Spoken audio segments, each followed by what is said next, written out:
Саламатсыздар, урматтуу радиочулар, кутмандуу күнүңүздөр менен Парламент радиосу күнүнүн тартибинде программасы менен ободо. Бүгүн комитеттерде иштөө күнү болгондуктан биз конституциялык мыйзамдар боюнча комитет караган маселелерге токтолгон турабыз. Тактай келгенде андагы бир топ талкуу пикир сунуштарды камтыган маселе бул юридикалык кепилденген жардамдарды көрсөтүү темасына тиешелүү болду. Бул багытта маалымат алуу үчүн Кыргыз Республикасынын юстиция министринин орун басары Орозбек Сыдыков, ошондой эле кепилденген юридикалык жардамдар кызматынын төрагасы Акчол Калбековду кабыл алуудабыз. Саламатсыздарбы? Студияга кош келдиңиздер. Ушул мыйзам маанисин алгач түшүндүрүп берсеңиздер, ошондо элге кандай жеңилдетилген юридикалык жардамдар болот? Бул мыйзам долбоору 2022-жылы 16 августта жаңы кабыл алынган. Ага чейинки редакцияда 16, ага чейин 2009 жылдар болуп иштеп келатат. Бул негизинен Кыргыз Республикасында бирден бир жөнгө салынган эффективдүү иштеп жаткан мыйзам долбоорлору. Анткени биздин Конституциябыздын 61 беренесинде ар бир адам квалификацияланган юридикалык жардам алууга укуктуу, мыйзамдарда белгиленген учурда мамлекет эсебинен берилет деп көрсөтүлгөн. Бүгүнкү күндө Юстиция министрлигинин алдындагы юридикалык жардам кызматы бар, атайын ушул менен алектенет.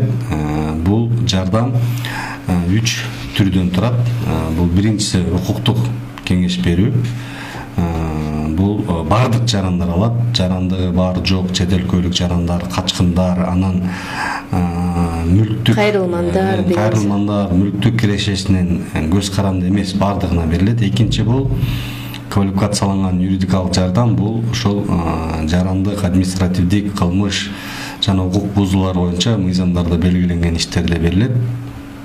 Эң көп кайрылгандар бул ошол аз камсыз болгон үй бүлөлөр. Бул орточо тил менен, жөнөкөй тил менен айтканда быйылкы жылда 1 айлык кирешеси 11.500 сомдон ашпаган жарандар ошол квалификацияланган адвокаттын жардамын алат. Ал эми үчүнчү бул функциябызда кошулуп атат. Бул жаңы мыйзам менен бул укуктук агартуу ишти жүргүзүү. Буну ошол бардык мамлекеттик органдар, адвокаттар, коомдук уюмдар, юристтер, пара юристтер жүргүзөт. Биз бүгүнкү комитетте каралган мыйзам долбоору бул укук бузуулар жөнүндө мыйзам кодексинин 498 беренесинде ошо укук бузуу жаатында тараптар мамлекет кепилденген юридикалык жардам алууга укуктуу деп көрсөтүлгөн. Биз аны мыйзамдарда белгиленген учурлар деп аныктоо тактоо киргизип атабыз. Анткени укук бузуу деген бул кызыл жол чырактан өтүп кеткен дагы же бир туура эмес жерге унаа токтотуп коюу же бир таштанды таштап коюп бун ошодо биз мыйзамдын 13.1 деп бул кармалган жана кармоо учурунда жактарга берилет деп киргизип атабыз. Анткени бирөө бир жерге түкүрүп койсо деле анан мамлекет тарабынан адвокат бериле бербейт да.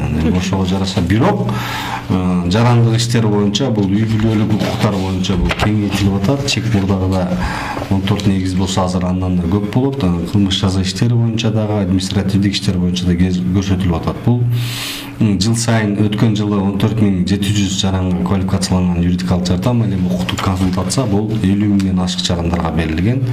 Андан сырткары эле башкы байланыш телефондор менен укуктук агартуу иштери, акысыз адвокат талеп-берүүлөрү, тилектештик автобустар чыгып жүргүзүп келет. Бул жерде адвокаттардын гонорарлары дагы көбөйүү менен бирге ошол мамлекет тарабынан келишим түзүлгөн жеке адвокаттар менен иштерин эффективдүү кылуу үчүн бул мыйзам долбоорунда адвокаттарга таасир этүү чараларын дагы ушул эскертүү берүү, 1 айдан 3 айга чейин токтотуу, ал эми токтотулган учурда 1 жылдын ичинде кайра келишим түзбөө боюнча болуп атат. Анткени бул мамлекет ушу республикалык бюджеттен көрсөтүлүп аткан жарандардын укуктарын, эркиндиктерин коргоого багытталып аткан акча каражаттар мындайча айтканда өзүнүн максатына жетип, жемиштүүлүгүн көрсөтүш керек.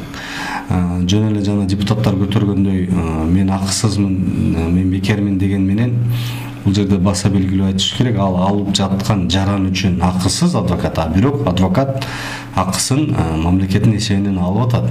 Жана мен статистикалык көрсөткүчтөр көрсөткөндөй да буга чейин 5 миң алгандар бүгүн 10 миң алып атат, 1,5 миң алгандар 2,5 миңге, 3 миңге дээрлик 1,5-2 эсеге адвокаттардын гонорарлары көбөйүп атат, сандары көп. Ошондуктан бул мыйзам абдан маанилүү, бул кабыл алынган бирок өзгөртүү толуктуулар бул укук бузуу жаатында жана жарандык кеңейтүү болуп атат. Пенсионерлер боюнча сөз көтөрүлдү. Көпчүлүк пенсионерлер аз алат дейт. Аз алган пенсионерлер ошол 11.500-дөн төмөн алган пенсионерлер дээрлик бардыгы ошол жардам алууга укуктуу. Эми жалпы пенсионерлерди кошуу менен биз баягы 50.000-100.000 алган пенсионерлерди кошуп алсак, бул анда мамлекеттин бюджетине дагы оордук келет жана алардын мындайча айтканда адвокаттын кызматын төлөө жөндөмдүүлүгү бар жарандарга берүү дагы мындайча айтканда баягы укуктук жардам көрсөтүү боюнча мамлекет кепилдеген юридикалык жардам мыйзамынын максатына дагы туура келбейт. Ошондуктан ал эми башка биринчи экинчи топтогу майыптар, ардагерлер, улуу ата мекендик жайга теңестирилген ардагерлер, адам сатууну курмандыктары, үй бүлөлүк зордук зомбулуктар, аз камсыз болгондор, жалгыз бой ата энелери, баланы багып аткан жасырап алуучулар, алардын бардыгына кирешесин эске албастан туруп беребиз да. Бул ушул учурларда жарандарыбыз колдонуп келүүдө. Ушул биз мындайча айтканда укуктук жардамды көрсөтүү, аны калктын укуктук сабатсыздыгын жоюу, укуктук агартуу иштерин илгерилетүү боюнча эми ушул мыйзам менен дагы жөнгө салып, сунушталып, талкуулар болду. Сунуш берген депутаттар менен дагы ал жерде убакытты үнөмдөп, биз өзүнө да кирип, түшүндүрүп, статистикалык маалыматтарды, башкаларды көрсөтүү менен бул мыйзам долбоору Кудайым буйрса кийинки окууларда да каралат. Сиздер айтып атпайсыздарбы, мамлекет тарабынан ушул адвокаттарга төлөнүүчү гонорардык акылар бар депчи. Демек анда адвокаттарды биз кандай деп тааный алабыз? Мисалы, ал мамлекеттик деңгээлде иш алып барган белгилүү бир министрликке тиешелүү болгон адвокаттар болуп эсептелеби же жеке менчик өз бетинче иш алып барган адвокаттар дагы ушул кызматтарды көрсөтө алабы? Кимиңиздер жооп бересиздер? Мен жооп берип коеюн анда. Негизи биздин мыйзамдарда мамлекеттик адвокат деген түшүнүк жок. Бардык адвокаттар жеке болуп эсептелинет. Ал эми ушул мыйзамга ылайык биз ошол жеке адвокаттар менен мамлекет келишим түзөт. Ошол келишимдин негизинде адвокаттар ушул бизге ушул мыйзамда каралган категорияда жарандар кайрылса, биз ошол келишим түзгөн жеке адвокаттар менен ошол адвокаттар аркылуу ошол жараныбызга адвокат менен камсыз кылып беребиз. Ал эми бул жерде туура сөз айтып кетти биздин министрибиз. Жарандарыбыз түшүнүш керек. Алар үчүн юридикалык жардам бекер. Ал эми ошол адвокаттарга биз келишим негизинде кабинет министрлери тарабынан бекилген тарифтерге ылайык тийиштүү гонорарын төлөп беребиз. Мындайча айтканда ошол адвокаттар акысыз эмес, тийиштүү гонорарга иштеп беришет. Андыктан биз бул жерде туура түшүнүшүбүз керек. Мына азыр Орузбек Кадырович айтып кеткенде, биз мына ушул 3-4 жылдын арасында бир топ бюджет тарабынан ушул адвокаттарга каралган гонорарды көтөргөнгө жетиштик. Мисалы үчүн мына 1 октябрга чейин, ушул жылдын 1 октябрына чейин бюджеттен 74-75 миллион акча каралган болсо, ал эми 1 октябрдан баштап мына 2 эсе 138 миллион сом бөлүнүп атат. Мына ошонун себебинен мына мен кыскача айтып коеюн, бул мыйзамдын долбоордун негизги максаты, 3 эле негизги максаттары. Биринчиден бул ушул укук бузуулар кодексине шайкеш келтирүү. Бул жерде дагы бир нерсени айтып кетиш керек. Бул түзмө-түз администрация президенттин тапшырмасын ишке ашыруу. Экинчиси ушул юридикалык жардамды алууга укугу бар адамдардын категорияларын кеңейтүү. Үчүнчүсү, мына эң негизгиси, ушул биз айлык майнасын көтөргөндөн кийин сөзсүз параллельно биз ошол адвокаттарга дагы талаптарды күчөтүү максатында ушул өзгөртүүлөр киргизилип атат. Эң негизинен биз ушул мыйзам өзү негизи көбүнчө ушул аярлуу катмардагы жарандарыбызга багытталган. Мына биздин конституциябыз 61 беренесинде айтып атат, мына Орозбек Кадырович айткандай, негизи бардык жарандар юридикалык, квалификациялык юридикалык жардам алууга укуктуу. Ошол эле учурда билим алууга укуктуу. Ал эми мыйзамда каралган учурда ошол квалификациялык юридикалык жардам мамлекет эсебинен берилет деп, ошол беренени ишке ашыруу максатынан ушул мыйзам азыркы учурда иштеп жатат. Демек, бул республиканын бардык региондоруна бирдей таркала турган мүмкүнчүлүк. Сырттагы жүргөн мигранттарыбыз адвокаттык жардамга муктаж болуп калса, мунун таасири тийбейби? Туура суроо болду. Көйгөйлүү буга чейин да маселе көтөрүлүп келди. Биз мамлекет кепилдеген юридикалык жардамды Кыргызстан жарандарына, жарандыгы жок жактарга, качкындарга, кайрылмам статусу барларга, ошондой эле чет өлкөлүк жарандарга дагы бул жерде беребиз. Бирок чет жакада биздин адвокаттардын барып жардам көрсөтүүсү маселесин биз көтөрүп келүүдөбүз. Мисалы, биздин адвокатура жана адвокаттык иш боюнча мыйзамга ылайык чет өлкөлүк адвокаттар келип иштей алат. Биздин эки мамлекеттин ортосунда келишим болсо, ошол чет өлкөлүк адвокаттардын реестрине кирип, биз Юстиция министрлиги өткөн жылы 10 мамлекетке ушу келишим түзүү боюнча демилгеледик. Бул Россия, Казакстан, Өзбекстан, Тажикстан, Туркия, Польша, Чехословакия, Белоруссия, дагы Словения деген мамлекеттергечи. Анан бүгүнкү күндө жооп күтүп атабыз. Эми бул тышкы иштер министрлиги аркылуу менен аларды өз ара макулдашып келет. Негизги көйгөй бул Россия Федерациясында биздин жарандар ал жактагы адвокаттардын акысы аябай кымбат болгондуктан, кээ бирлери мүмкүнчүлүгү жок болгондуктан биздин адвокаттар жөнөтсөк, алардын Россия Федерациясынын федералдык мыйзамында алар ошол чет өлкөлүк адвокаттар ошол мыйзамдын 5-беренесинин 2-пунктунда чет өлкөлүк адвокаттар ошол өздөрүнүн мамлекеттин укуктук маселелерине байланышкан учурда гана катыша алат деп көрсөтүптүр. Ал эми кээ бир кылмыштар ошол жерде болуп калып атпайбы, ошол мамлекеттин ичинде. Ошондуктан кээ бир мамлекеттер, мен мына өткөн 5-октябрда Анкарада дагы түрк мамлекеттеринин юстиция министрликтери жолугушуу болду. Жалпы маалымдык каражаттарына көрсөңүздөр керек. Ал жерде ушул демилгени дагы биз көтөрүп айттык. Мындан ары нотариустердин биримдиги түзүлдү. Эми адвокаттардыкын түзөөлү башталышында бир 20-50дөн адвокатка уруксат берели, келишим түзөлү деп кийинки күн тартибине киргизүү боюнча дагы ошол жерде расмий кайрылуу жасалды. Ал эми Өзбекстандын юстиция министри менен, Казакстандын, Азербайжандын юстиция министрлери менен жекеме-жеке жолукканда маселени дагы көтөрдүк. Казакстан юстиция министрлиги чукул арада карап чыгып, буну ишке ашыруу жагына убада берди. Өзбекстан министри дагы биздин коллега, алардын ошол мыйзамында жанагы Россия Федерациясында жазылып калгандыктан, аны ошол мыйзамды карап чыгуу маселеси келип чыгды деди. Ал эми Азербайжан менен дагы алардын да министр ошол катты кайрадан карап чыгып, ошого барып, ошондой эле Туркия юстиция министри дагы ошол мырза Йылмаз Тунч дагы ошондой берди. Эми бул байкы эл аралык мамилелер болгондуктан биз бул тышкы иштер министрлиги менен анан алардын ички мыйзамдарын ошолго байкы шайкеш келтиргенден кийин ишке аша турган болуп атат да. Сөзсүз түрдө биз бул жаатындагы, ал эми биз даярбыз, кайсыл мамлекет менен келишим түзсө, биз алардыкы эми байкы биздин деле бул жерде адвокаттар ошол ишмердүүлүк жүргүзүп, салыгын төлөп, үй бүлөсүн багып, нан таап келе жатат да.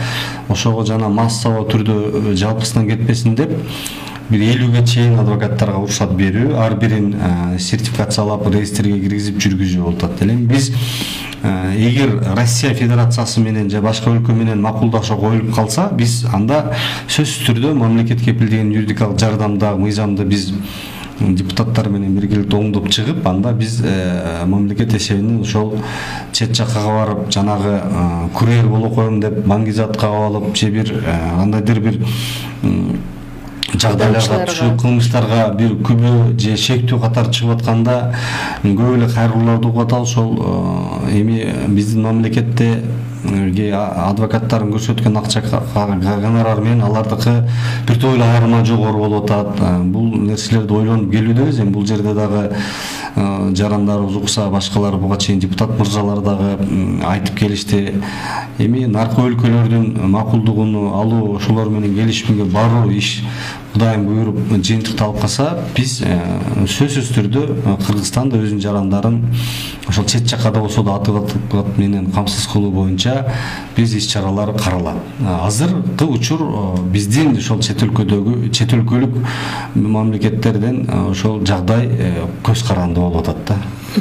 Акчол Сабырович, бул эң туура сөздү айтып кетти. Биз бул багытта иш алып барып атабыз. Ал эми азыркы учурда Минский конвенция, Кишиневский конвенция деген эл аралык келишимдер бар. Ошол келишимдердин алкагында, мына биз ошол Россия Федерацияны алсак, ал жерде да акысыз юридикалык жардам берүү жөнүндө мыйзамы бар. Ошол мыйзамга ылайык чет элдик жарандар, биздин кыргыз жарандарына дагы Россия Федерация тарабынан акысыз адвокат камсыз кылып берүүгө милдеттүү. Ал эми канчалык ошол берилген адвокаттар сапаттуу жардам берип атканы бул бөлөк маселе да. Биз бул бир жагынан иштеп жатабыз. Ал эми экинчи жагынан биз дагы ошол өзүбүздүн чет элдик коллегалар менен дагы түзмө-түз байланыш түзүп, ошол багытта, мисалы үчүн биздин Кыргызстанда деле ошол Россия Федерациянын жаранына адвокат алууга укуктуу. Биз өзүбүздүн адвокат дайындап бергенге мына мыйзам жол берет. Ал эми ошол биздин ошол эле мисалы үчүн Россия Федерациясы коллегалар менен чогуу биргеликте бир кандай бир келишим түзүп, ошол берилип аткан адвокаттар, ошол Россия тараптан берилип аткан адвокаттар канчалык сапаттуу жардам берип атат, ошол багытта дагы бири-бирибиз менен өз ара байланыш менен мониторинг жүргүзүү менен ушул жок дегенде азыркы учурда сапатты күчөтүү, ушул жарандар, биздин жарандар ушул юридикалык жардам адвокатка жеткиликтүү болуш үчүн дагы бир топ иш чаралар жүргүзүшүбүз керек.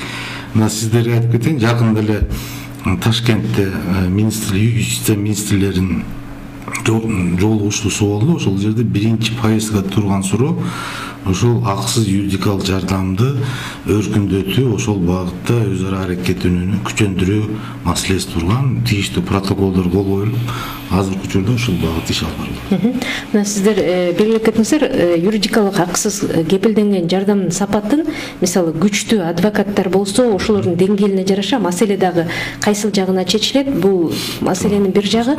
Ал эми жана агартуу жагында дагы юридикалык кеп кеңештерди берүү боюнча да атайын программалар иштелип атат, дагы башка иш чаралар өтүп атат дейсиздер. Ошого мисалы азыр кимдер көп, студенттер көп. Ошол волонтерлор менен иштөө жагы да кандай? Алар тартасыздар. Туура, эң туура сөз айттыңыз. Мына Орозбек Казбекович өзүнүн сөзүндө айтып кетпеди. Азыркы учурда жаңы мыйзам менен, мурунку мыйзам менен биз адвокатты дайындоо менен гана чектелип калсак, азыркы жаңы мыйзам менен биз 3 этаптуу иш алып барып атабыз. Сиз айтып кеткен укуктук агартуу багытында жана акысыз кеп кеңеш берүү багытында көбүрөөк басым жасап атабыз. Себеби биз ошол багытта профилактика алдын алуу менен ошол жараныбыз көбүрөөк татаалдаштырылып, кээ бир учурда уже мыйзам менен да чече албай турган учурда гана бизге келип атпайбы. Биз ошол үчүн алдын ала ошол багытта дагы иш алып барабыз деген ушул мыйзамда каралган нормалардын алкагында иш алып барып атабыз.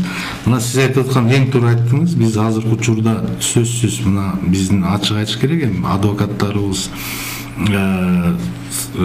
сапаттуу иштеген адвокаттар да бар, формалдуу түрдө дагы катышып койгон адвокаттар бар. Ошонун алдын алуу боюнча, ошол багытта жакшыртуу боюнча биз азыркы учурда биз бир проектти киргизгенбиз. Жаш юристтер боюнча. Мына азыркы учурда 40 жаш юристтерди тандап алып атабыз. Аларды тийиштүү окутуудан өткөрөбүз. Ушул лицензия алууга, адвокаттык лицензия алууга окутуу, тийиштүү окутуудан өткөрөбүз. Буюрса ошол лицензия экзаменинен мындай ийгиликтүү аяктап өтсө, биз ошол биздин акысыз юридикалык жардам системасына киргизип, мындайча айтканда трудоустроить этип туруп, и бир жыл бир тажрыйбалуу адвокаттын көзөмөлүндө иштей турган Устат шакирт программасы менен ошол адвокаттык коомду жакшыртуу. Ушул жаш муумдарды тартып, ошол эми баягы көбүнчө мына адвокаттар ачык айтыш керек, көбүнө 60-70% адвокаттар мурун тергөөчү, же судья, же прокурор болуп иштеген, баары все равно баягы орусча айтканда профессия болуп калат. Ошон үчүн биз жаш муумдарга басым жасап, ошол менен адвокаттык коомду дагы жакшыртуу максатында иш алып баратабыз. Эң негизги бул укуктук агартууда. Укуктук агартуу менен биз социалдык, маданий, экономикалык алтыгил саясий маселелердин да алдын алууга болот. Эми бүгүнкү күндөгү коомдогу учурларды эске алып, биз агартуу ишин анализдеп, ар тараптуу жүргүзүп, мына мыйзамдын долбоорунда деле пара юристтерди киргизип атабыз. Пара юрист деген бул жогорку билимге эгедер эмес, бирок белгилүү укуктук жааты усулдук кеңештерди бере ала турган жаран. Бул дүйнөлүк практикада бар. Биздин 60%-дан 70%-га чейин калкыбыз айыл жерге иштешет да. Бизде 3700 адвокат аракеттеги болсо, анын 2500дөйү бул Бишкек менен Чүй областта. Чаткал, Тогуз Тороо, Ат башы райондорунда дээрлик бир да адвокат жок. Буга чейин жергиликтүү бийликке да айттык, ошол жерден адвокат болом дегендер тапшырса, биз кезексиз кара берели документтерин деп. Анан айылда эгер анализдеп көрсө, айылдын алыскы айылдарда бир укуктук маселе болсо кимге кайрылат?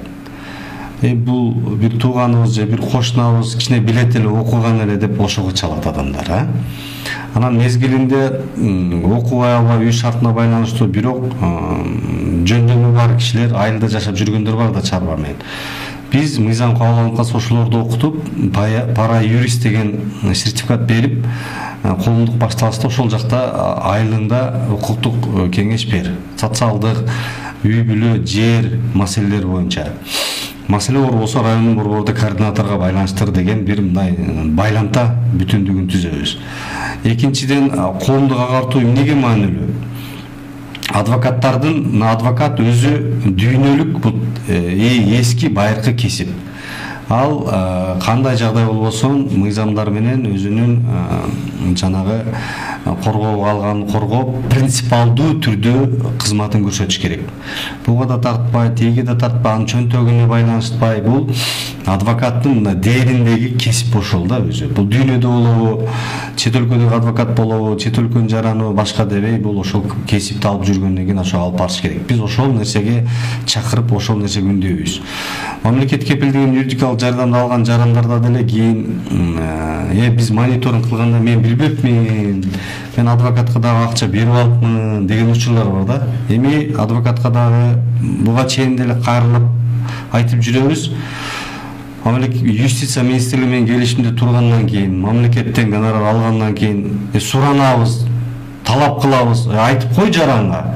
Сага мамлекет берди, мага акча бербе, туугандарың да мага бербесин десе, ошол жаран дагы мына конституцияда көрсөтүлгөн менин укугум мамлекет тарабынан кепилденип атыптыр деп ишеним пайда болобу? Мына региондорго жолуккандарда дагы кээ айым айткандар деле бардыр, бирок унчукпай коюшат экен. Мага бензинге акча бер, мага түштөнүүгө акча бер, мен бияка барам дейт экен. Андай болсо анан кантип биз анан ишенимди деген адвокаттык деген кесипке кантип кайтарабыз?